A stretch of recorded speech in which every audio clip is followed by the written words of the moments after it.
Welcome. We're going to have a look over one of my games when I was at 1500, which involved two brilliant moves on my behalf, would you believe? So let's review the game and just see what we can learn from it. So the game started with d4. I played knight c6, I played Nimzovich defense. We got knight f3, which is a 9 variation to play against. I played knight f6. We got c4, and I played e5, which I wouldn't play now. I'm sure maybe a little bit of inexperience when I was at 1500. But my opponent pushes d5. I play knight e7, and I've hung the pawn, as you can see. But my opponent doesn't take and plays knight c3, and as a result, I can play knight g6. And this is the setup that I'm looking for. I want my two knights here, pawn in e5, and I've got a little cubby hole for my dark square bishop to come to. And then with d6, got a very solid defensive system with plenty of attacking opportunity on the king side. My opponent then plays e4, which is exactly what I'm looking for. I play bishop to c5, as I said, attacking the f2 pawn for later on. Opponent plays bishop d3, looking to castle. I play a5. The idea of a5, of course, is to stop any pawn pushes attacks on my bishop to remove it from its square. So it's a bit of a prophylactic move, thinking ahead. Opponent castles. I press to go to d6. Again, my defensive structure. This is a very important structure in the Black Knight's Tango, and very defensively protecting my king. Opponent goes to bishop g5, and now I go to bishop g4. Now the idea of me playing bishop g4 is actually to induce my opponent to play h3, because it gives me something to attack, especially when I've got so many troops lined over attacking the king side. I want to invoke a weakness, and my opponent does as I wanted. So I bring back my bishop to d7, and my plan will be to hopefully line up a bit of a battery to attack this pawn afterwards. Now my opponent here pushes a3 with the idea, of course, as we said, to push on an attack.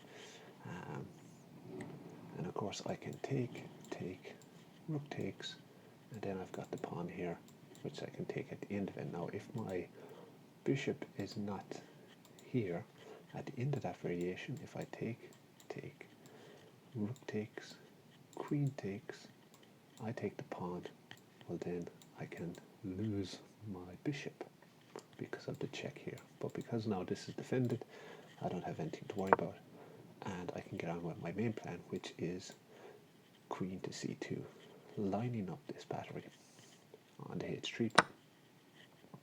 Opponent plays bishop to f6, which is an inaccuracy. In fact, it's what I'm hoping for. And this is a move that I face all the ways up to where I play now, which is between 18 and 1900 level.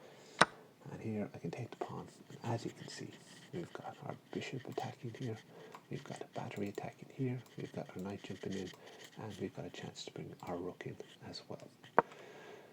Then a terrible move, knight e2. Why is this a terrible move? Well, because it allows bishop takes h3.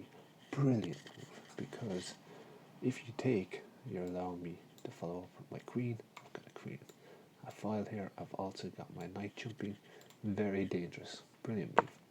Opponent realizes this and goes knight to h2. Now if you look at the time, you can see we're 14 moves in. I've used 12 seconds. This is all theory, which is working out for me. Even at 1500 level, I have there's in this line there's like a 16-17 move checkmate sequence, which we don't quite get in this game. But it just shows the advantage in the blitz game of knowing your opening well. I don't know a lot of theory, but there's certain lines I know very well. See, my opponent has already used half their time.